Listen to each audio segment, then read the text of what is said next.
Good morning, friends. I am Professor Kunal Shah from JK Shah classes. I am over here to present a topic called as Acceptance of Deposits under Companies Act 2013. So let us have a quick revision for the topic called as Acceptance of Deposits. Friends, ये पूरा का पूरा chapter Acceptance of Deposits. ये पूरा का पूरा chapter Acceptance of Deposits is given under chapter number 5. It is given under chapter number 5 of Companies Act 2013. It is given under chapter number 5 of Companies Act 2013. याद कीजिए friends, Companies Act 2013 के अंदर there are total 29 chapters, and out of this 29 chapters, chapter number 5 deals with deposits. The provision of this chapter number 5 deposits starts from section number 73. It starts from section number 73 and it extends all the way to section number 76. Matlab, overall we have to understand only 4 provisions under this chapter called as deposits. Section 73, 74, 75 and section number 76. But friends, recently a new section number got inserted in this chapter, and that section number is section number 76A. This new section got inserted on 3rd January 2018. तो friends, अगर ये नया amendment आया है तो please इसको अच्छे से पढ़ना पड़ेगा, बिकॉज नई चीज आईसीआई का हमेशा आदत होता है पहले पूछने का. So over here in this chapter we are going to discuss section 73 से लेके 76 plus section number 76A. Sure? Over here अगर मैंने बात किया topic called as acceptance of deposits, अगर मैंने बात किया topic called as acceptance of deposits, then friends the very first thing gets in my mind कि deposits क्या है, ये सब क्या हो रहा है. Over here याद करो, in my previous lecture मैंने आप लोग को एक चीज बोला था. मैंने बोला था कि हर एक कंपनी को पैसे का जरूरत होता है. Each and every company is in need of money. हर एक कंपनी को पैसे का जरूरत होता है. Whenever a company gets incorporated, the company does not have money at the time of incorporation. तो हर एक कंपनी को पैसे का जरूरत होता ही होता है. तो कंपनी को अगर पैसा चाहिए तो वो कंपनी पैसा रेस करेगा. The company can raise funds by 2 options. The company has got 2 options to raise funds. The company can raise funds, number 1 by issue of securities. The very first provision by which a company can raise funds is by issue of securities. The second way by which a company can raise funds is by acceptance of deposits. मतलब over here company को अगर पैसे का जरूरत है तो that company can raise funds by 2 ways. Number 1, the company can raise funds by issue of securities, or else number 2 by acceptance of deposits. तो पैसे मांगने का कितना जरिया है? पैसे मांगने का 2 जरिया है. Number 1, issue of securities, number 2 acceptance of deposits. Issue of securities वाले टॉपिक को हम लोग डिस्कस करेंगे under a topic called as share capital and debentures. Over here we are right now going to discuss the another mode of getting funds, the another mode of raising funds, and that fund is nothing but in a way called as acceptance of deposits. Sure? So let us begin a topic called as acceptance of deposits. ये रहे आपके पूरे के पूरे notes for the topic called as acceptance of deposits. यहाँ पर हम लोग कवर करने वाले हैं पूरा का पूरा topic starting from section number 73 and going all the way till section number 76 plus 76A. Over here ये टॉपिक के अंदर सबसे पहला प्रोविजन आता है सेक्शन नंबर 73 का. सेक्शन नंबर 73 क्या बोलता है? सेक्शन नंबर 73 बोलता है that a company can accept deposits. Section number 73 बोलता है that a company can accept deposits from its members. Company can accept deposits. Company can accept deposits from members. अगर एक company को पैसे का जरूरत है तो पैसे मांगने का कितना जरिया है? पैसा मांगने का there are two ways. पैसा मांगने का there are two ways. Either the company will go for issue of securities or else the company will go for acceptance of deposits.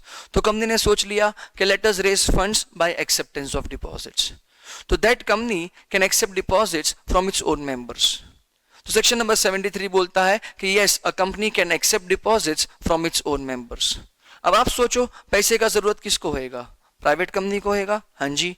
Public company को होएगा? हाँ जी। तो whether you are a private company or whether you are a public company, both the companies are allowed to raise funds by acceptance of deposits. And yes, both the companies can accept deposits from their own members. तो क्या ना public company accept deposits from their members? Yes. Can a private company accept deposits from their members? Yes. Company कौन सा भी होवे, public company होवे या private company होवे, पब्लिक कंपनी होवे या प्राइवेट कंपनी होवे, both the companies can accept deposits from members.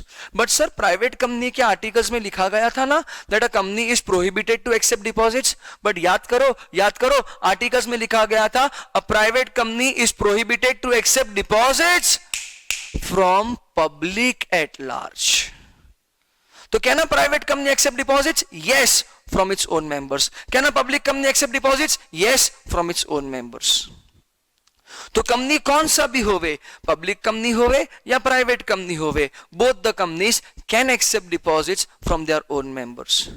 ये चीज करने के लिए the company needs to first pass a resolution amongst its members. अरे भैया, अगर तुम मेंबर्स के पास से डिपॉजिट एक्सेप्ट करने वाले हो तो जिनके पास से एक्सेप्ट करने वाले हो पहले उनका कंसेंट तो लो.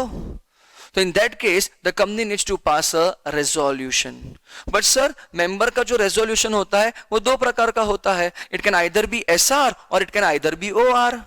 That is the company needs to pass either special resolution or an ordinary resolution. But sir यहाँ पे आपने सिर्फ resolution लिखा है, तो सर कौन सा resolution पास करना है? In this case, the company needs to pass a resolution as per the articles of association.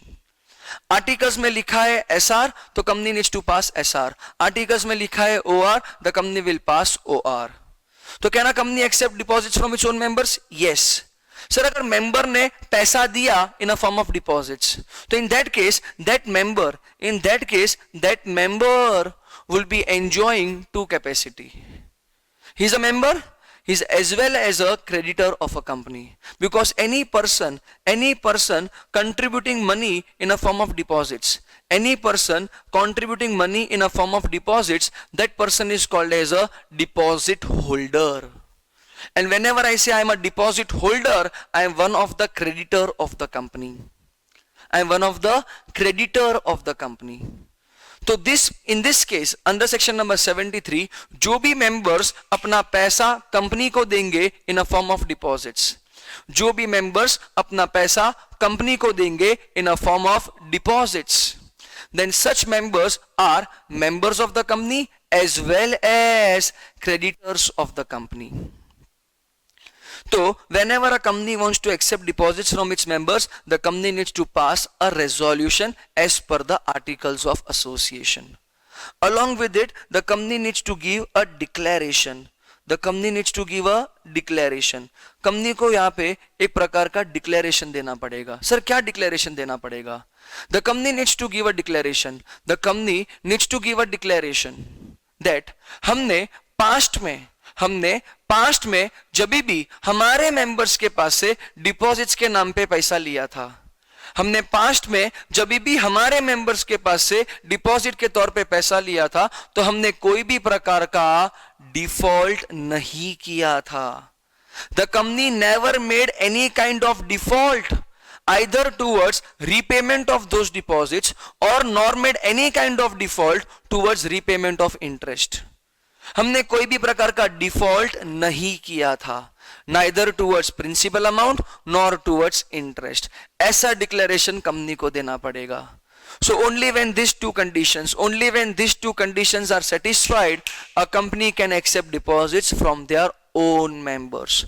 Condition number 1, the company needs to pass a resolution. Condition number 2, the company needs to give a declaration. Sir, क्या declare करना है? The company needs to declare that in past, whenever we accepted the deposits from our own members, in past, whenever we accepted deposits from our own members, we never made a default. We never made a default, neither towards principal amount nor towards interest amount.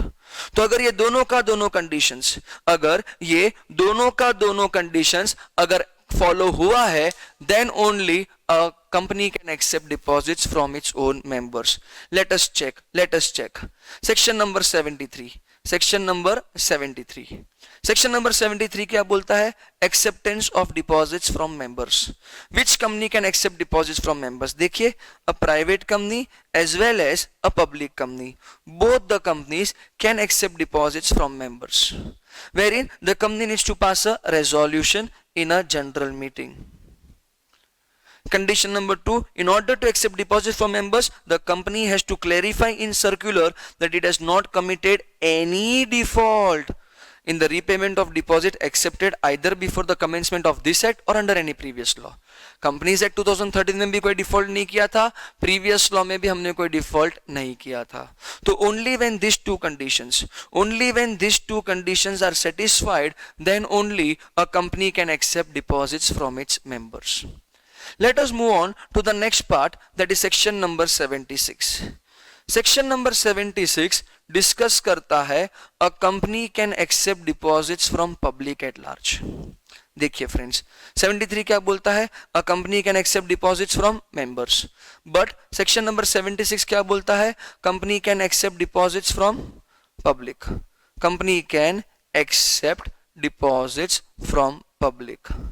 अभी आप ही सोचिए, which companies can accept deposits from public at large? Which companies? Can a private company accept deposits from public at large? No. A private company cannot accept deposits from public at large. मैंने मना किया? नहीं, ये उसके articles में लिखा गया था. याद करो, प्राइवेट कंपनी के आर्टिकल्स में लिखा जाता है a private company is prohibited. A private company is prohibited to accept deposits from public at large. Sir वो तो आर्टिकल्स में लिखा गया था ना सर, लिखने के लिए लिख दिया था सर, वो तो अपन कुछ भी कर सकता है सर, फ्यूचर में चलता है सर. नो, अगर एक कंपनी ने कभी भी कोई चीज अपने एमओए या एओए के अगेंस्ट किया, if a company goes against its MOA, if a company goes against its AOA, then in that case, that activity will be termed as ultra vires. That is, the company has acted beyond the powers. So a company can never ever do anything against MOA or AOA. Whenever it is ultra vires, it is something termed as void ab initio, and anything which is void ab initio, it is void in nature. So over here, can a private company accept deposits from its members? Yes. But can a private company accept deposits from public at large? No. So only and only a public company, can accept deposits from public at large. So which companies can accept deposits from public at large? A public company can accept deposits from public at large. In that case, the company needs to pass SR. The company needs to pass what? SR. एक special resolution pass किया जाएगा amongst the members of the companies. Can I say by accepting deposits, the company is going to increase its liabilities? By accepting the deposits, the company is going to increase its liabilities.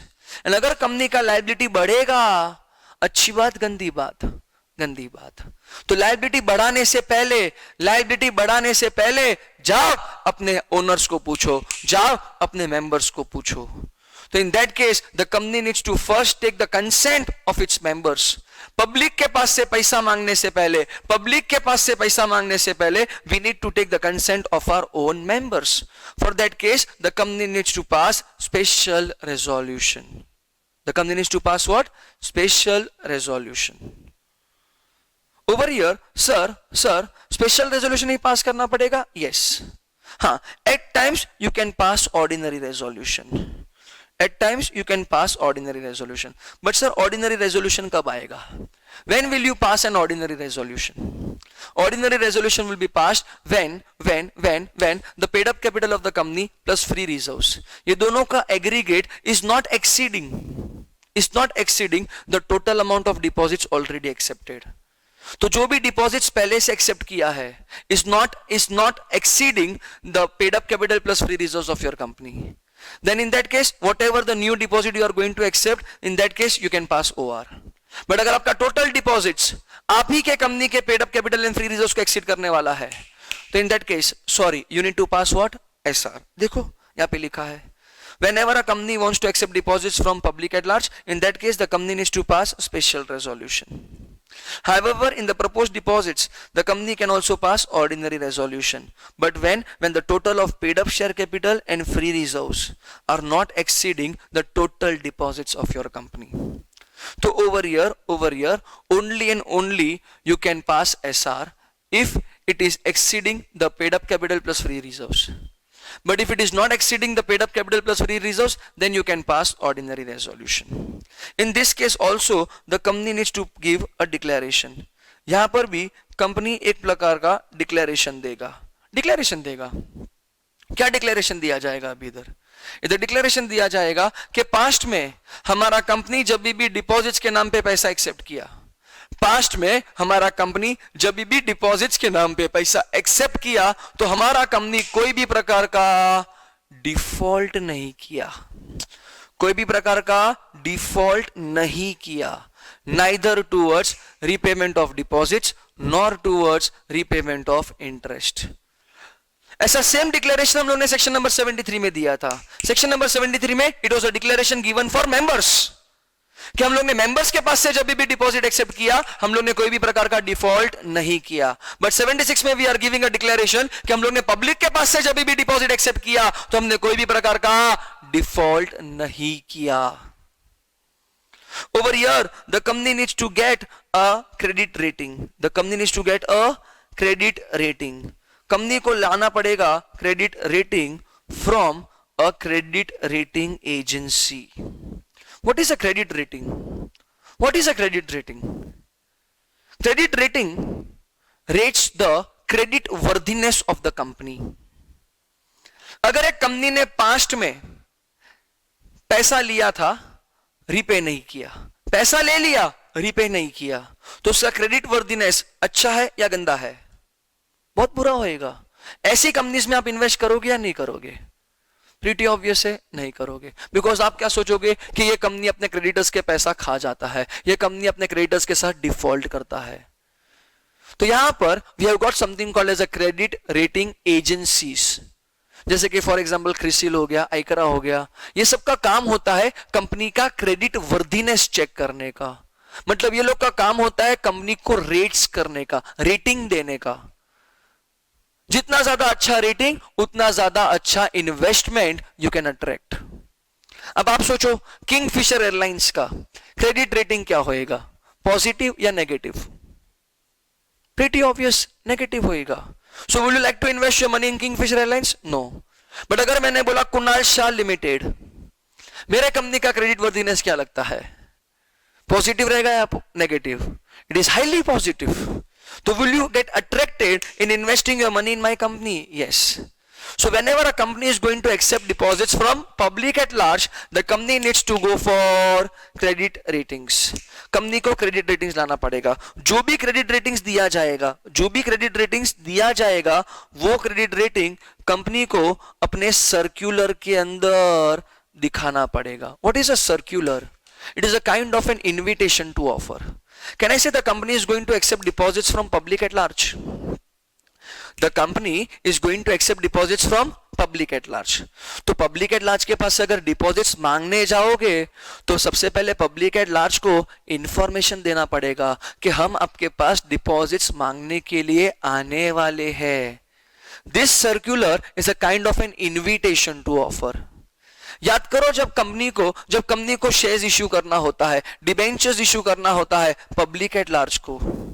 When a company wants to issue shares or the company wants to issue debentures to public at large, then in that case the company needs to first issue a prospectus.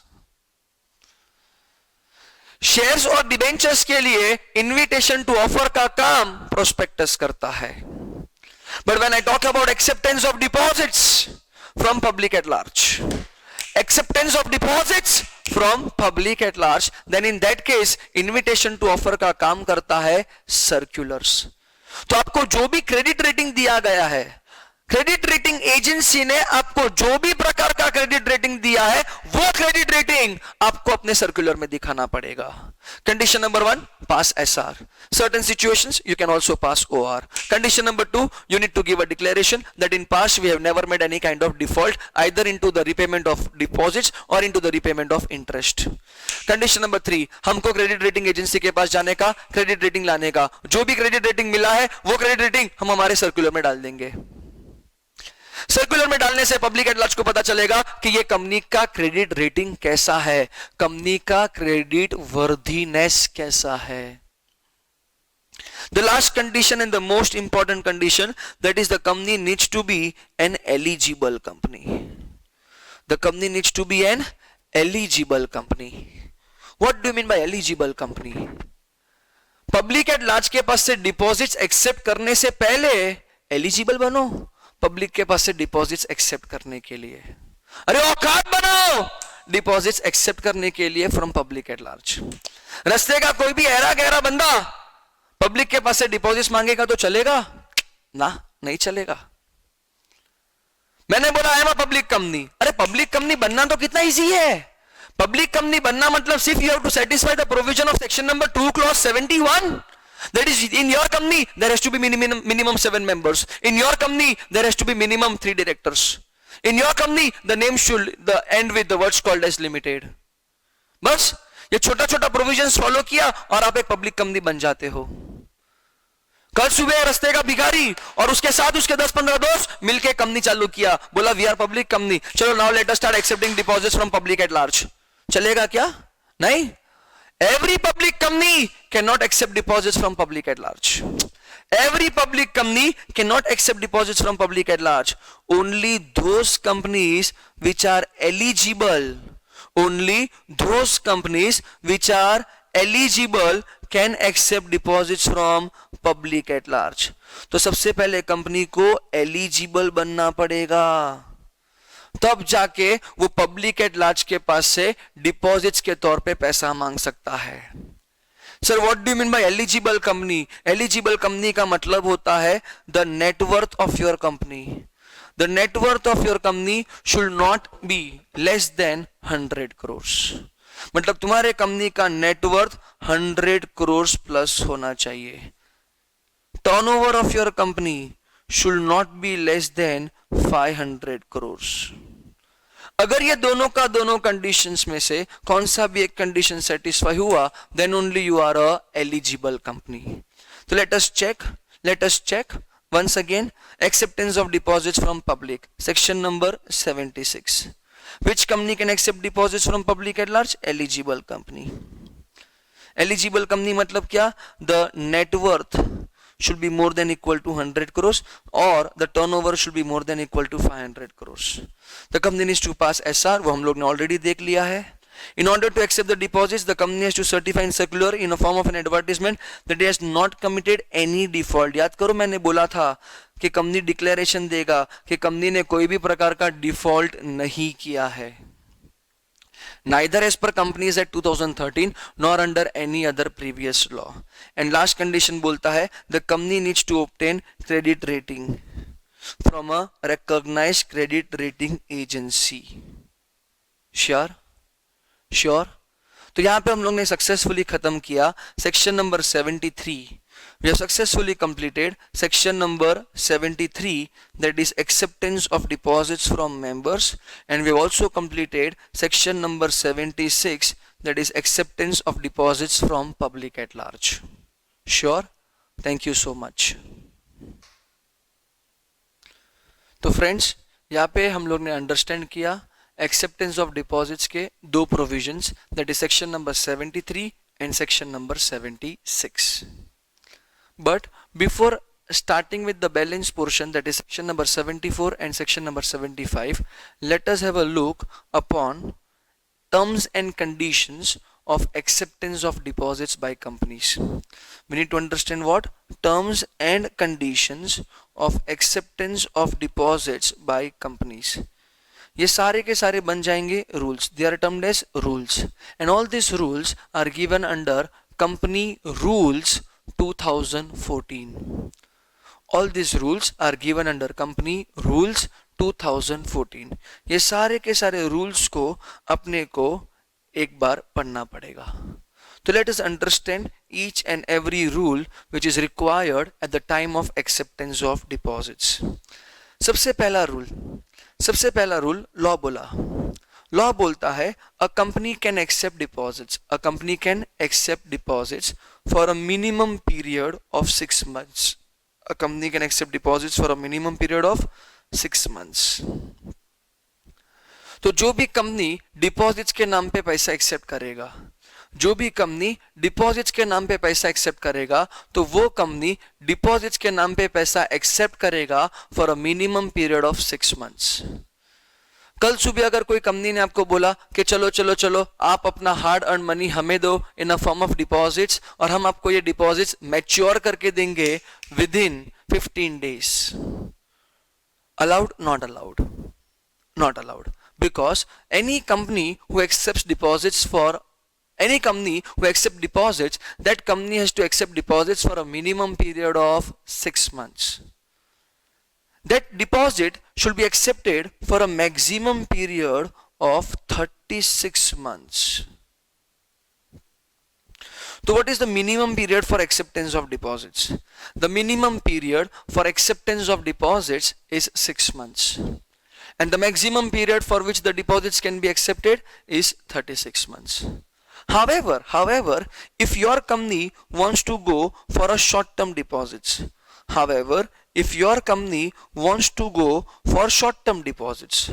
then short-term deposits are allowed. In that case, those short-term deposits can be accepted for a period lesser than 6 months. For a period lesser than 6 months, but it cannot be lesser than 3 months. तो जो भी company short term deposits के नाम पे पैसा उठाएगा, तो that company has to accept the deposits for a minimum period of 3 months. That company has to accept that deposits for a minimum period of 3 months. But sir, short term deposits के नाम पे company कितना रुपया ले सकता है, accept कर सकता है? A company can accept maximum 10% of its paid up capital plus free reserves. For example, अगर मेरे कंपनी का पेड अप कैपिटल 100 करोड़ है, फ्री रिजर्व्स 900 करोड़, दोनों को एग्रीगेट कर दिया तो इट इज 1000 करोड़, उसका 10% मतलब 100 करोड़. तो whenever my company wants to accept deposits which are for a short term period, then my company can accept those short-term deposits. But those deposits cannot be more than rupees 100 crores. So ये था हमारा rule number 1, that is a company can accept deposits for a minimum period of 6 months and maximum period of 36 months. 36 months, that is as equivalent to 3 years. But मैं 3 years नहीं लिखूंगा. Being a professional person, अगर मैंने मेरा कोई provision months में चालू किया है तो मैं मेरा प्रोविजन मंथ्स में ही एंड करूंगा. तो ICAI आपको पूछेगा कि what is the minimum period for acceptance of deposits? 6 months. Maximum period 36 months. Can a company go for short-term deposits? हाँ जी sir, but not lesser than 3 months and not more than 10% of paid up capital plus free reserves. तो can I say short term deposits के नाम पे पैसा मांगने में कोई प्रकार का सीलिंग लिमिट है? तो वैसे ही रेगुलर डिपॉजिट्स मांगने में भी there are certain ceiling limits.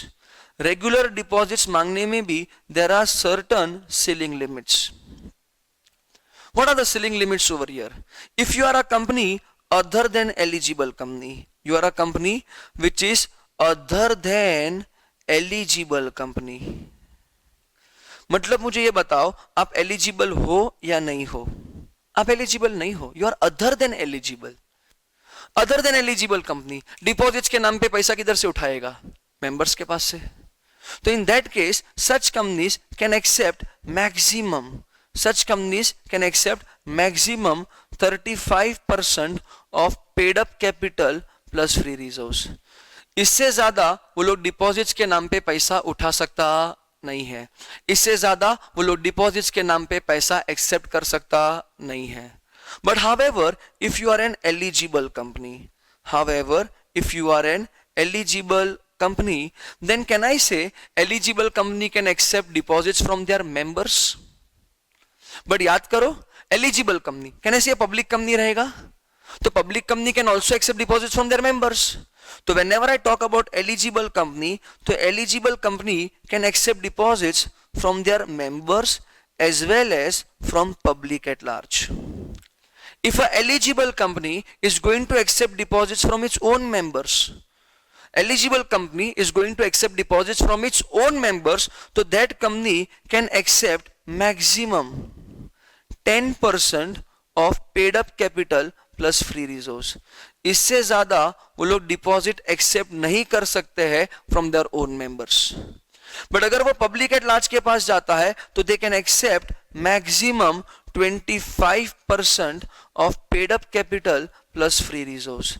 इससे ज्यादा वो लोग एक्सेप्ट करेगा नहीं। दोनों को ऐड करके देखोगे ना तो इट इज 35%, दोनों को ऐड करके देखोगे तो it is 35%। But this our respective limits. ये कंपनी अपने मेंबर के पास से 10% से ज्यादा पैसा नहीं लेगा। सर मेंबर के पास से नहीं लिया, सर मेंबर के पास से नहीं लिया, sir they want to accept deposit, sir they want to accept deposits from public at large only. तो सर वो लोग 35% पूरा पब्लिक के पास से ले सकता है? नो, पब्लिक के पास से वो लोग मैक्सिमम लेगा तो 25%, उससे ज्यादा वो लोग ले सकता नहीं है। सो हम लोग ने एक सीलिंग लिमिट पढ़ा for a company other than eligible company, और हम लोग ने सीलिंग लिमिट पढ़ा for a company which is an eligible company. However, there is one more company over here called as a government company। अब दिमाग लगाओ friends, government company भी है तो कंपनी ना, एंड हर एक कंपनी को पैसे का तो जरूरत होता ही होता है। तो sir can a government company raise funds by acceptance of deposits? Yes, why not? yes, याद करो, if a company wants to raise funds, तो company can raise funds number 1 either by issue of securities or by acceptance of deposits। तो whenever a government company wants to raise funds, even that government company can accept deposits from that government company can accept deposits। whenever a government company wants to accept deposits, तो वो लोग deposits के नाम पे कितना रुपया accept कर सकता है? A government company can accept deposits not more than 35% of its paid up capital plus free reserves। तो गवर्नमेंट कंपनी के लिए भी एक सीलिंग लिमिट आ जाता है कि government company can accept deposits, हाँ जी, but not more than 35% of its paid up capital plus free reserves. If you are a public company, sorry, if you are a private company, I'm so sorry, if you are a private company, can a private company accept deposits? Yes, but याद करो, private company will accept deposits only from their members। Can a private company accept deposits from public at large? No, private company can accept deposits only from their members। तो private company can accept 100% of its paid up capital plus free reserves। तो यहां पर हम लोग ने 4 अलग अलग ceiling limit पढ़ा। एक सीलिंग लिमिट था for a company other than eligible company. For example Kunal Shah limited है पब्लिक कंपनी, बट मेरा कंपनी का नेटवर्थ है 10 करोड़, मेरे कंपनी का टर्नओवर है 2 करोड़, तो am I an eligible company? No, I am a public company but not eligible. I am a public company but not eligible, तो मेरा कंपनी कितना डिपॉजिट एक्सेप्ट करेगा? 35%। If I'm an eligible company, I've got 2 options, either from members or from public or from both। member के पास से गया तो maximum 10%, public के पास से लिया तो 25%। However, if I'm a government company, तो being a government company, I can accept maximum 35%। I'm a private company, then I can accept 100% of my paid up capital plus free reserves. Let us check once more. Over here, period of acceptance of deposits. देखो clearly लिखा है a company can accept deposits for a minimum period of 6 months. And they can accept deposits not more than 36 months. Minimum acceptance 6 months, maximum 36 months. However, if you want to go for a short-term deposits, then in that case your company can go for short-term deposits minimum 3 months. But उसमें maximum limit कितना है? 10% of paid up capital plus free reserves. ये हमारा rule number 1 था. देखिए यहाँ पे. फिर हम लोगों ने पढ़ा रूल नंबर 2, सीलिंग लिमिट्स. तो let us check the ceiling limits. Ceiling limits कितना है? For a company other than eligible company. What is the ceiling limit? Not exceeding 35% of the aggregate of paid up share capital and free reserves. However, if you are a eligible company, then you can accept deposits from your members. You can accept deposits from public at large. Member के पास से किया तो 10%, public at large के पास से किया तो 25%. However, if you are a government eligible company, then you can accept 35% of paid up capital plus free reserves. A private company can accept 100% of its paid up capital plus free reserves. So can I say we have successfully completed 2 rules? Sure. Over here हम लोगों ने देखा ceiling limits on acceptance of deposits. अब deposits कितना मांगने का ये तो पता चल गया. अब अगर कंपनी ने पैसा मांगा in a form of deposits, अगर कंपनी ने मांगा पैसा इन अ फॉर्म ऑफ डिपॉजिट्स, तो जो भी बंदा डिपॉजिट्स के नाम पे पैसा देगा, can I say that person will be called as a deposit holder. That person will be called as a deposit holder. Deposit holder का कंपनी में पोजीशन क्या होता है? डिपॉजिट होल्डर्स कंपनी का मेंबर है या कंपनी का क्रेडिटर है? Deposit holders are nothing but the creditors of the company. उन्होंने अपना पैसा कंपनी को दिया in a form of deposits. उन्होंने अपना पैसा कंपनी को दिया in a form of deposits. Free में देंगे? नहीं. They will expect something in return. They will need return on their investment. तो हम लोग क्रेडिटर्स को क्या देते हैं? डिविडेंड या इंटरेस्ट. हम लोग क्रेडिटर्स को देते हैं इंटरेस्ट. तो क्या एक कंपनी डिपॉजिट होल्डर्स को इंटरेस्ट पे कर सकता है? हाँ, कर सकता है. Yes, a company can pay interest to deposit holders.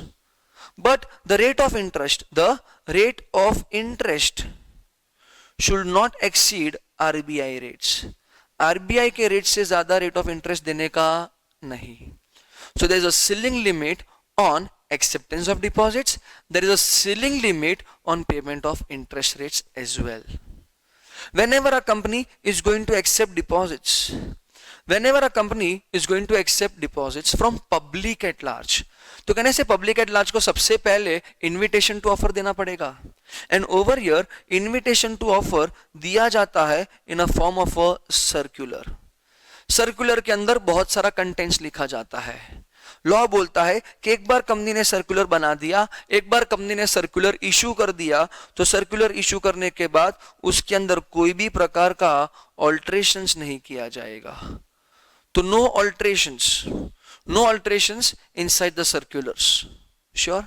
उसके साथ साथ और एक रूल आएगा कि जो भी कंपनी डिपॉजिट एक्सेप्ट करेगा तो that company needs to get credit ratings.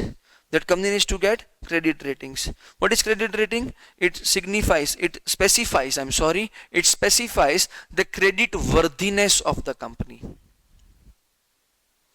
ये क्रेडिट रेटिंग देता कौन है? तो ये क्रेडिट रेटिंग आपको लाना पड़ेगा from a credit rating agency.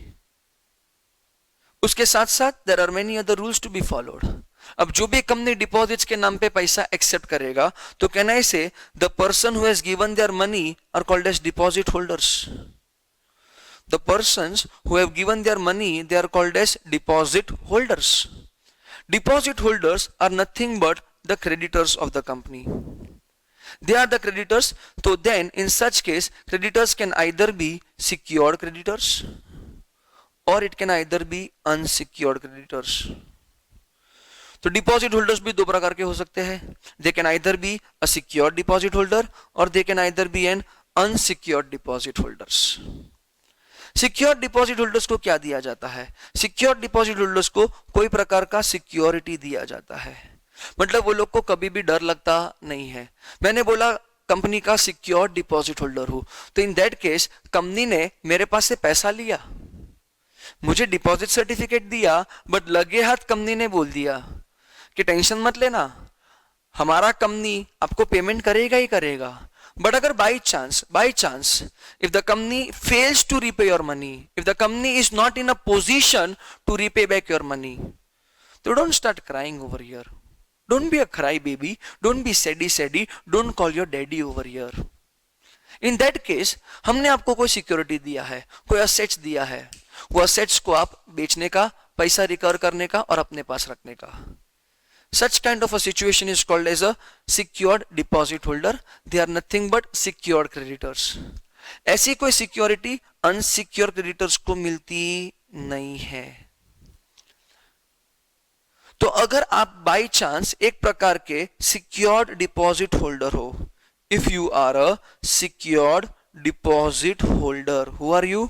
A secured deposit holder, तो कंपनी ने आपको असेट्स दिया रहेगा, मतलब कंपनी ने असेट्स के ऊपर चार्ज क्रिएट किया रहेगा, कंपनी ने असेट्स के ऊपर चार्ज क्रिएट किया रहेगा, मतलब कंपनी ने अपना कोई असेट आपको गिरवी रख के दिया रहेगा। फ्रेंड्स, जब भी मैं वर्ड यूज करूं चार्ज, तो charge includes mortgage, charge includes pledge, and charge also includes hypothecation.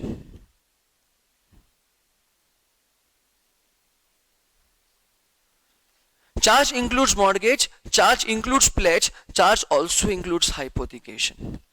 Mortgage का मतलब गिरवी रखना, pledge का मतलब गिरवी रखना, hypothecation का मतलब गिरवी रखना। तीनों का मीनिंग तो सेम है, बट फिर भी एक छोटा सा थिन लाइन डिफरेंस है। There's a very thin line difference over here. When I say mortgage, तो गिरवी रखना है something called as immovable property. मैंने बोला pledge, तो गिरवी रखना है something which is movable property. For example, अगर मुझे पैसे का जरूरत है, अगर मुझे पैसे का जरूरत है, तो मैंने क्या किया? मैंने मेरा ये गोल्ड ऑर्नामेंट एक मनी लेंडर के पास गया और उसके पास गिरवी रख दिया। मैंने बोला मनी लेंडर मुझे पैसा दो, जिस दिन मैंने आपका पैसा आपको रिटर्न किया, मैं मेरा ऑर्नामेंट वापस से ले जाऊंगा। तो कहने से मैंने गिरवी रखा है something which is movable property, तो इसका मतलब होता है प्लेज। प्लेज में हम वो गुड्स का पोजेशन सामने वाले को दे देते हैं। बट मैंने अगर बोला हाइपोथिकेशन, तो यहां पर गिरवी रखना मूवेबल प्रॉपर्टी है, गिरवी रखना मूवेबल प्रॉपर्टी है, बट पोजेशन खुद के पास रखना है, पोजेशन खुद के पास रखना है। मैंने बोला कि मैंने मेरा कार गिरवी रखा, कार गिरवी रखा, तो इसका मतलब ये नहीं कि कार में बैंक के प्रीमाइसिस में जाके रख दिया। मैं गाड़ी गिरवी रखा, गाड़ी मेरे पास रहेगा, अगर मैं बैंक का पैसा रिटर्न नहीं किया तो बैंकर मेरे पास आएगा, मेरा गाड़ी उठाएगा, लेके जाएगा। गिरवी रखा मूवेबल प्रॉपर्टी, बट पोजीशन तो खुद के पास रखा ना, it is called as hypothecation. तो जब भी मैं बोलूं सिक्योर्ड डिपॉजिट होल्डर, तो सिक्योर्ड डिपॉजिट होल्डर का मतलब होता है कंपनी ने अपने असेट्स के ऊपर चार्ज क्रिएट किया है। चार्ज का मतलब होता है मॉर्गेज, प्लेज या hypothecation, but over here charge will never include pledge. Company कभी भी अपना असेट्स सामने वाले के पोजीशन में नहीं रखेगा। तो कंपनी चार्ज के नाम पे या तो मॉर्गेज करेगा या तो चार्ज के नाम पे हाइपोथिकेशन करेगा, कंपनी कभी भी प्लेज नहीं करेगा। तो ओवर हियर कंपनी अपने डिपॉजिट होल्डर्स को सिक्योरिटी दे सकता है। सिक्योरिटी दिया तो उसका मतलब होता है company has created dash upon its dash, company has created charge upon its asset. That charge can either be in a form called as a mortgage or either in a form of a hypothecation. Over here आपको क्या लगता है company के पास एक दो deposit holders होएगा? No, company के पास बहुत सारा डिपॉजिट होल्डर्स होता है। A company has got many deposit holders. जब बहुत सारे लोग होते हैं ना, तो पासिंग ऑफ डिसीजंस नहीं होता है, पासिंग ऑफ सजेशंस होता है। अगर मेरे क्लास के अंदर 200 बच्चे बैठे हैं और मैंने 200 स्टूडेंट्स को बोल दिया चलो चलो चलो मैं आप लोग को पिकनिक पे लेके जाता हूं, चलो चलो किधर जाना है पिकनिक के लिए, तो कहने से हर एक बच्चा अपने अपनी मनपसंद वाली जगह का नाम लेगा। देखा, जब बहुत सारे लोग होते हैं ना, तो पासिंग ऑफ सजेशंस होता है। कंपनी को चलाने के लिए सजेशंस नहीं चाहिए, कंपनी को चलाने के लिए डिसीजंस चाहिए। फॉर एग्जाम्पल, कंपनी ने बोला तुम मुझे पैसा दो, मैं तुम्हें डिपॉजिट सर्टिफिकेट देता हूं और मैं तुम लोग को सिक्योर्ड रखूंगा। अगर बाई चांस मैंने कोई भी प्रकार का डिफॉल्ट किया तो आप वो असेट बेचने का, अपना पैसा रिकवर कर देने का। कंपनी ने ये चीज अपने डिपॉजिट होल्डर्स को बोल तो दिया। कंपनी ने लिया था 100 करोड़, सामने असेट गिरवी रखा था 110 करोड़ का। अब company made a default in repaying the deposits, तो कहने से वो असेट को बेचा जाएगा। अब वो असेट को कितने में बेचेंगे? एक डिपॉजिट होल्डर बोलता है 110 करोड़ में बेचते हैं, दूसरा बोलता है नहीं नहीं 120 करोड़ में तो आराम से बिकेगा, तीसरा बोलता है नहीं नहीं नहीं 115 करोड़ में बिकेगा, चौथा बोलेगा नहीं नहीं नहीं 122 करोड़ का ट्राई करो, अरे काम करो ना 120 में जाएगा तो भी चलेगा। कहने से अलग अलग बंदा अलग अलग सजेशंस देगा, सब लोग से सजेशंस देगा, बट कोई भी मिलकर डिसीजन पास नहीं करेगा, तकलीफ हो जाएगा ना। तो ओवर ईयर कंपनी के पास बहुत सारे डिपॉजिट होल्डर्स होते हैं, तो डिपॉजिट होल्डर्स एंड कंपनी के बीच में लिंक बनाने के लिए अपॉइंट किया जाता है डिपॉजिट ट्रस्टी को। A deposit trustee is been appointed and deposit trustee is a link between the company and deposit holders. For example, company के पास मेंबर्स है एंड ये कंपनी है, company members, company members, company members. एक दो member होएगा नहीं, बहुत सारे मेंबर्स होंगे। कंपनी बहुत सारे मेंबर्स, कंपनी बहुत सारे मेंबर्स। तो ये दोनों के बीच में लिंक बनाता है, ये दोनों के बीच में लिंक बनाता है board of directors. It is the board of directors acting as a link between the company and the members. In a similar way, it is the deposit trustee acting as a link between the company and deposit holders. अगर ये सारे के सारे deposit holders को कभी भी कोई प्रकार का ग्रीवियंसेस होएगा, तो वो लोग क्या सीधा का सीधा कंपनी का कॉलर पकड़ेगा? नो, वो लोग अपने ग्रीवियंसेस लेकर जाएंगे डिपॉजिट ट्रस्टी के पास। डिपॉजिट ट्रस्टी वो ग्रीवियंसेस को रिड्रेस करेगा। डिपॉजिट होल्डर्स को लगता है नहीं नहीं नहीं नहीं हमारा मीटिंग बुलाओ, हमारा मीटिंग बुलाओ, तो डिपॉजिट होल्डर्स कंपनी के पास जाके बोलेंगे मीटिंग बुलाओ, मीटिंग बुलाओ, मीटिंग बुलाओ। No, deposit holders will give this suggestion to the deposit trustee and then deposit trustee with the company will call a meeting of the deposit holders.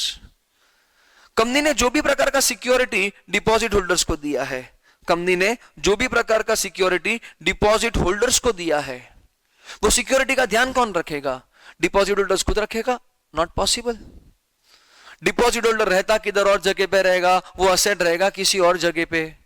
तो ये security जो company ने दिया है, वो सिक्योरिटी का रखवाला कौन है? Deposit holders. अगर बाय चांस ये सिक्योरिटी को बेचने का टाइम आ गया, तो क्या डिपॉजिट होल्डर्स खुद बेचने जाएंगे? नहीं, it is a deposit trustee who will sell that security on behalf of deposit holders. पैसा आएगा, डिपॉजिट होल्डर्स में बांट दिया जाएगा। तो deposit trustee is acting for the benefits of, deposit trustee is acting for the benefits of company के deposit trustees, sorry company के deposit holders. Pretty obvious, they are working for the benefits of deposit holders. But deposit trustee is a link between company and deposit holders. So can I say over here the company needs to appoint a deposit trustee? So sir, who can get appointed as a deposit trustee? Any person, हाँ भैया, any person can get appointed as a deposit trustee. Only few persons are disqualified. Few persons are disqualified by law to get appointed as a deposit trustee.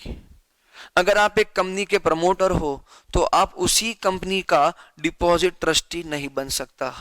वो company का छोड़ो, वो company का कोई holding subsidiary रहेगा ना, उसका भी तुम डिपॉजिट ट्रस्टी नहीं बन सकता है।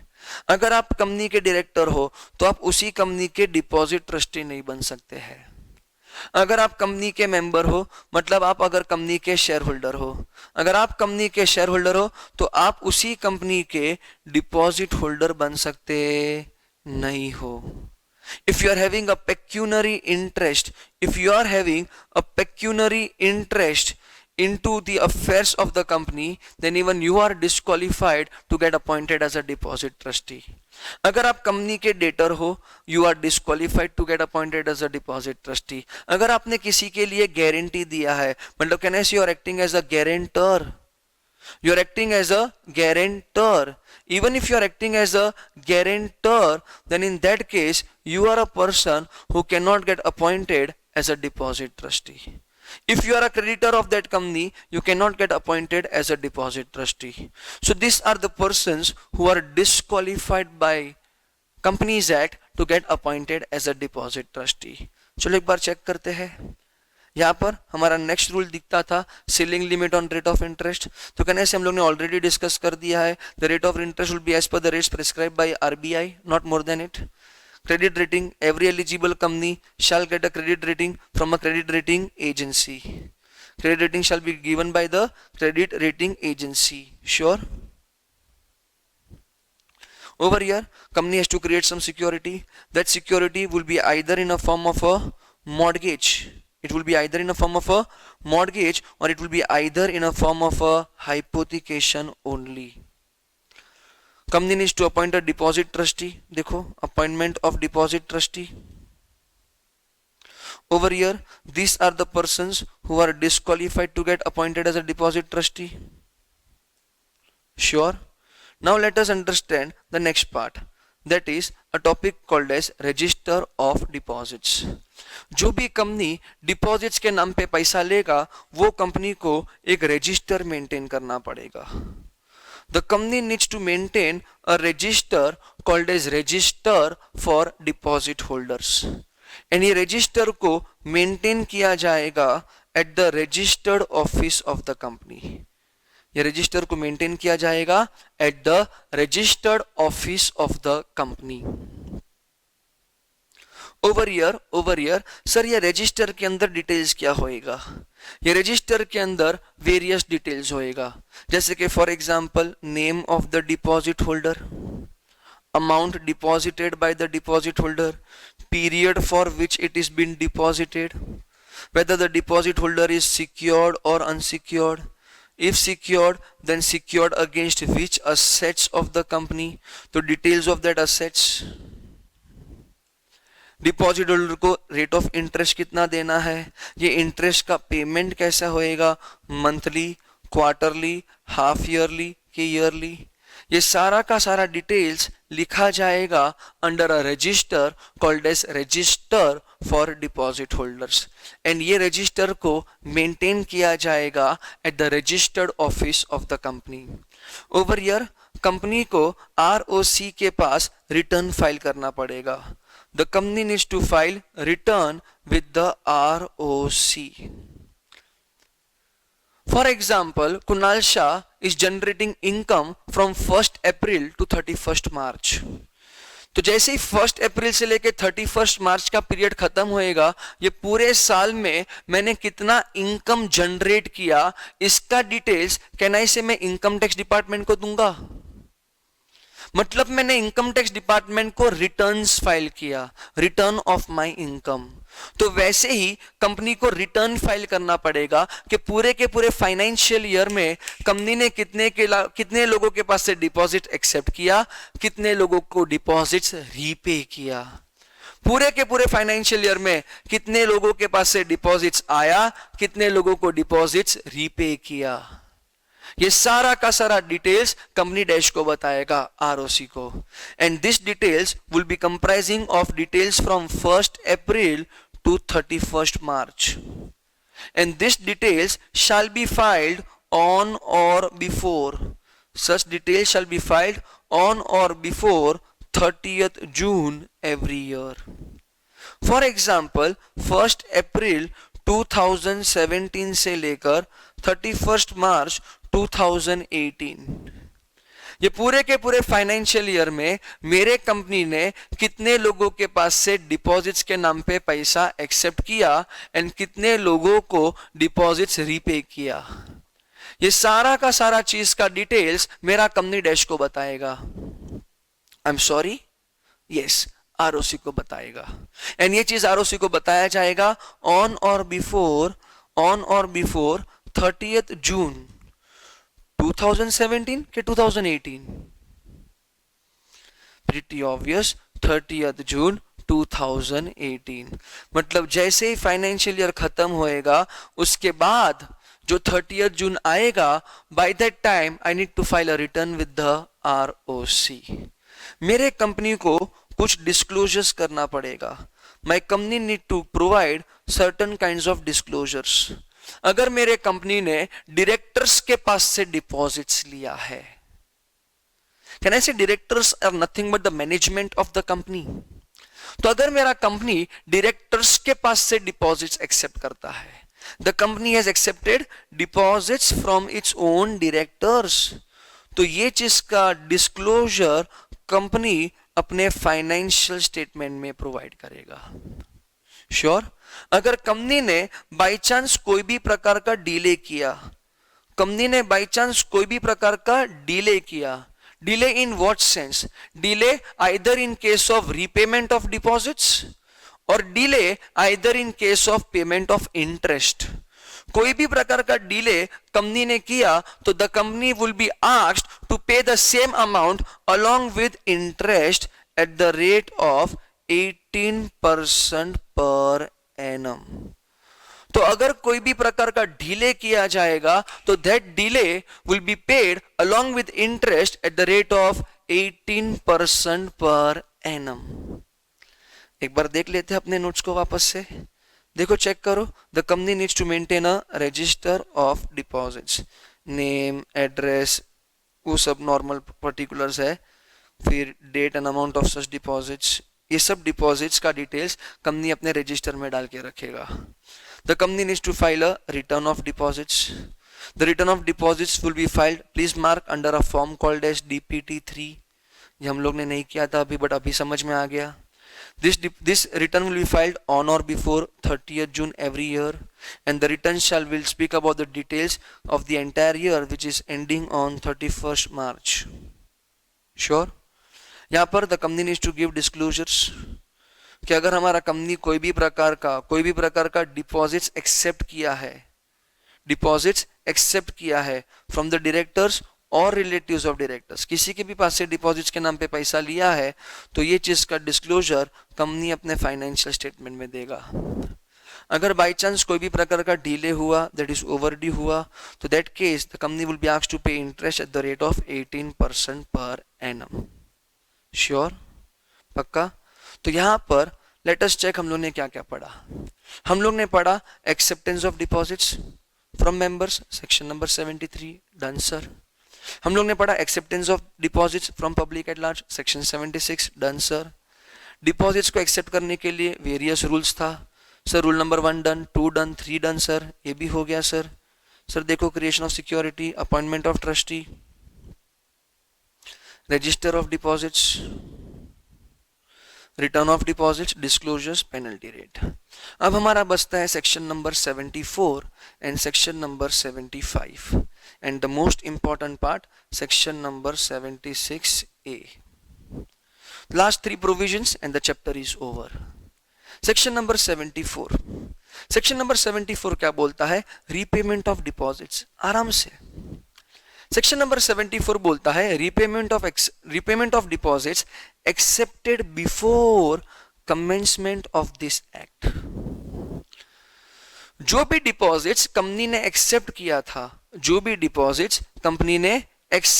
था, before the commencement of this act. When I say this act, तो उसका मतलब क्या होता है?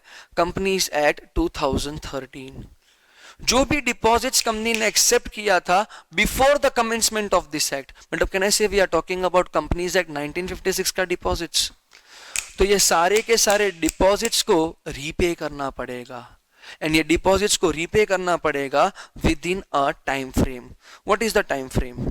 The company needs to repay such deposits. Section number 74 deals with repayment of deposits accepted before the commencement of this act. Let us have an example. A company called as Reliance Industries Limited. ये company ने deposit accept किया on 1st January 2012. तो can I say this is the date of accepting the deposits. Company ने बोल दिया हम ये सारा का सारा डिपॉजिट्स रीपे करेंगे ऑन 1st January 2015. तो can I say this is the date of repayment of deposits. Deposits accept कब किया गया है? डिपॉजिट्स एक्सेप्ट किया गया है ऑन 1st January 2012. रीपे कब होने वाला है? 1st January 2015. कैन आई से मैक्सिमम 36 मंथ्स. अब आप नोटिस करो, जब कंपनी ने डिपॉजिट एक्सेप्ट किया था तब चल रहा था कंपनीज एक्ट 1956. बट जब रीपेमेंट का टाइम आएगा तो कहने से कंपनीज एक्ट 1956 स्क्रैप हो गया है. And now we have got companies act 2013. तो लॉ वही बोलता है कि ऐसा कोई डिपॉजिट्स जो कंपनी ने एक्सेप्ट किया था before the commencement of the act, then such deposits shall be repaid actually when they are going to get repaid. Such deposits shall get repaid on their actual date of repayment. What is the actual date of repayment? Actual date of repayment. In my example, can I say the actual date of repayment is 1st January 2015? Or it should get repaid within 3 years. Within 3 years from the commencement of the act. ये act commence हुआ था 30th August 2013 को. 30th August 2013 से 3 years गिनोगे तो कहने से it is 30th August 2016, whichever is earlier. नहीं समझा? So any deposits which were being accepted before the commencement of this act, such deposits shall be repaid, number 1, on their actual date of repayment, or number 2, on the day that is within 3 years from the commencement of the act, whichever is earlier. अगर by chance ये time limit तुम लोग follow कर पाते हो तो best है. अगर ये टाइम लिमिट फॉलो नहीं हो पा रहा है तो in that case you can get the extension from central government. अगर तुमको एक्सटेंशन चाहिए तो you can get extension from the central government. Sure? Generally extension का क्वेश्चन अराइज होता नहीं है, बट अगर चाहिए तो सेंट्रल गवर्नमेंट के पास से एक्सटेंशन मिल जाएगा. ओवर ईयर अगर बाई चांस सेक्शन नंबर 74 के टाइम लिमिट को आपने फुलफिल नहीं किया, अगर सेक्शन नंबर 74 के टाइम लिमिट को आपने फुलफिल नहीं किया तो इन दैट केस पेनल्टी लग जाएगा कंपनी के ऊपर penalty minimum 1 crore which can be extended to 10 crores. जो भी ऑफिसर इन डिफॉल्ट है, what do you mean by officer in default? Officer in default का मतलब होता है ये वो बंदा है जिसका ड्यूटी था डिपॉजिट्स को रीपे करवाने का. The person who was responsible to do this activity but did not do it, then such persons are called as officer in default. Officer in default के ऊपर भी पेनल्टी लग जाएगा. ऑफिसर इन डिफॉल्ट के ऊपर penalty लगेगा minimum 25 lakhs which can be extended to 2 crores, or else they will be sent for imprisonment for maximum 7 years. By chance जज का मूड बहुत अच्छा है तो जज बोल देगा बोथ, मतलब पेनल्टी भी पे करना है एंड इम्प्रिजनमेंट में भी जाना है. तो this is the provision for penalties for section number 74. एक बार चेक कर लेते हैं. सेक्शन नंबर 74 लॉ बोलता है the company needs to repay such deposits within 3 years from commencement or before the expiry of the period for which the deposits were accepted, whichever is earlier. अगर by chance ये time limit follow नहीं हो रहा है तो देखते हैं punishment क्या होता है. The punishment over here is something called as 1 crore rupees which may extend to 10 crore rupees. Every officer of the company who is in default, that is officer in default, shall be asked to go for an imprisonment which can extend to 7 years or with fine which shall not be less than 25 lakh rupees but which may extend to 2 crore rupees or both. तो ये था आपका provision toward section number 74. Sure. Let us move on to the next provision, that is section number 75, that is damages for fraud. Friends, जब भी मैं word use करता हूँ fraud, तो पूरे के पूरे कंपनीज एक्ट में फ्रॉड सुनने के बाद एक ही चीज माइंड में आता है, that is penalty for fraud, and that is nothing but section number 447. It is the provision of section number 447. It is the provision of section number 447 which deals with penalty for fraud. What is the penalty for fraud? Let us understand the penalty for fraud. The penalty for fraud is given under section number 447. Section number 447 deals with penalty for fraud. It is a very simple penalty. In this case, the person who has made a default will be sent for imprisonment for minimum 6 months, which can be extended to 10 years. तो jail में जाना पड़ेगा for minimum 6 months, which can extend to 10 years. तो ये fraud, ये किसको मिलेगा penalty? जिसके साथ फ्रॉड हुआ है या जिसने फ्रॉड किया है? जिसके साथ फ्रॉड हुआ है ना. जिसके साथ फ्रॉड हुआ है वो तो अग्रीड पार्टी है. तो पेनल्टी किसको मिलेगा? फ्रॉड करने वाले को या जिसके ऊपर फ्रॉड हुआ है? यस, फ्रॉड जिसने किया है उसको हम लोग भेज देगा सीधा का सीधा जेल में for a minimum period of 6 months which can extend to 10 years. और अगर उसने पब्लिक एट लार्ज के साथ फ्रॉड किया है, तो इन दैट केस उसके ऊपर पेनल्टी लगेगा सीधा का सीधा minimum 3 years which can extend to 10 years. उसके साथ साथ उसको पेनल्टी पे करना पड़ेगा. कितना penalty? Penalty is equivalent to the amount of default. Penalty is equivalent to the amount of fraud. जितने का फ्रॉड किया इतने का minimum penalty, which can be extended to 3 times the amount of fraud. So this is the penalty which is been applicable in case of fraud. So what is section number 447? Penalty for fraud. तो over year अगर by chance कोई बंदा deposits के नाम पे कोई भी प्रकार का फ्रॉड किया, डिपॉजिट्स को एक्सेप्ट करने के टाइम पे फ्रॉड किया या डिपॉजिट्स को रिपे करने के टाइम पे फ्रॉड किया, कुछ भी फ्रॉड किया, तो सीधा का सीधा सेक्शन नंबर 447, सीधा का सीधा section number 447 shall be made applicable. Sure? The last provision, that is punishment. What is the last provision? Punishment. The last provision deals with punishment for contravening the provision of section 73 or section 76. Let us check what is section 73. Can I say section number 73 is acceptance of deposits from members and section number 76 is acceptance of deposits from public. अगर ये 73 या section number 76 के अंदर तुम लोग ने कोई भी प्रकार का डिफॉल्ट किया, सेक्शन नंबर 73 के अंदर you are been asked to fulfil the provisions but अपने प्रोविजंस फुलफिल नहीं किया, सेक्शन नंबर 76 के अंदर you are been asked to fulfil the provisions but अपने प्रोविजंस फुलफिल नहीं किया, तो there is a default made under section number 73 and section number 76. and जब भी 73 या 76 में डिफॉल्ट हुआ तो सीधा का सीधा सेक्शन नंबर 76A एप्लीकेबल हो जाएगा. And section number 76A is very important because it is newly amended and it was amended on 3rd January 2018. So over here this is a new section number inserted.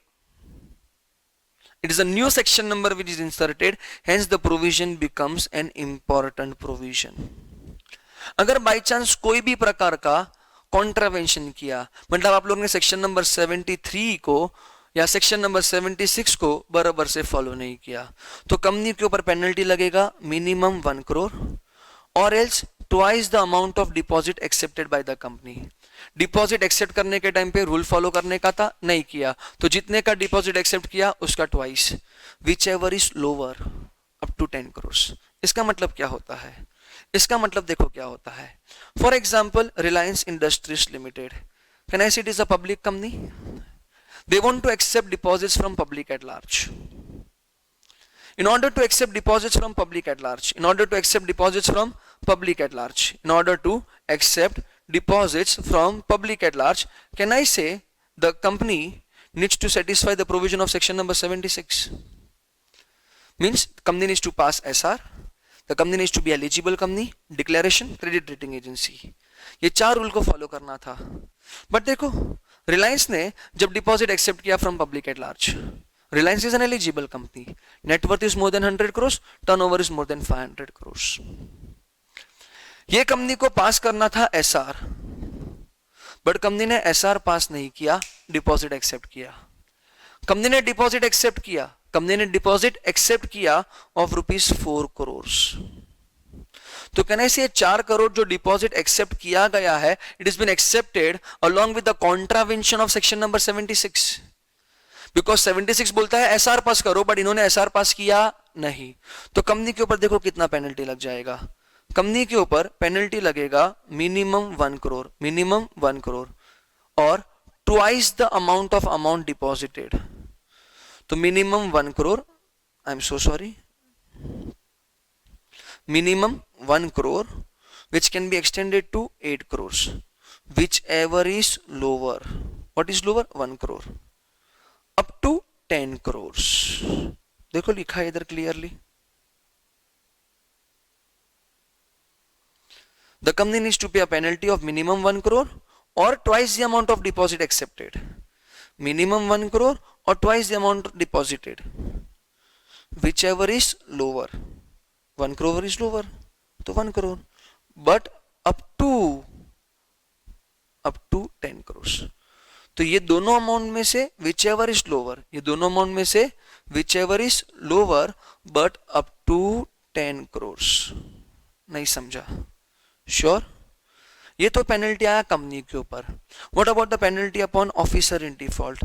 तो officer in default will be asked to send for an imprisonment for 7 years। देखो बीच में क्या लिखा है, and लिखा है, and बीच में क्या लिखा है, and. And the person will be asked to pay a penalty of ₹25 lakhs and maximum 2 crores. The person will be asked to pay a penalty of ₹25 lakhs which can be extended to 2 crores. Imprisonment, and बीच में देखो end लिखा है। Generally जब मैं section number 447 का बात करता हूँ ना फ्रेंड्स, जब मैं सेक्शन नंबर 447 का बात करता हूँ तो देखो उसमें क्या आता है। सेक्शन नंबर 447 बोलता है फ्रॉड के बारे में, बट उसके ऊपर हम लोग ने सेक्शन नंबर 74 पढ़ा था। सेक्शन नंबर 74 में हमारे पास सेम पेनल्टी था, कंपनी के ऊपर minimum 1 crore which can be extended to 10 crore. But इधर 76A में एक छोटा सा नया प्रोविजन आ गया, 1 करोड़ और twice the amount of default, twice the amount of deposit accepted which ever is lower extended to 10 crores. Officer in default 25 lakhs, 2 crores or 7 years or both. But यहां पर सेक्शन नंबर 74 में और है, but section number 76A में इधर और नहीं है, इधर एंड है, मतलब जेल में भी जाने का, पेनल्टी भी पे करने का। श्योर? एक बार हो सकता है तो सेक्शन नंबर 74 देख लो। देखो 74 में क्या लिखा है, विच में एक्सटेंड टू 7 years और लिखा है, देखो बीच में और, with a fine which can B 25 lakhs और 2 crores, बट 76A में और नहीं है, एंड है। श्योर? तो यहां पर हम लोग ने खत्म किया एक पूरा का पूरा topic called as deposits. Okay, all the best.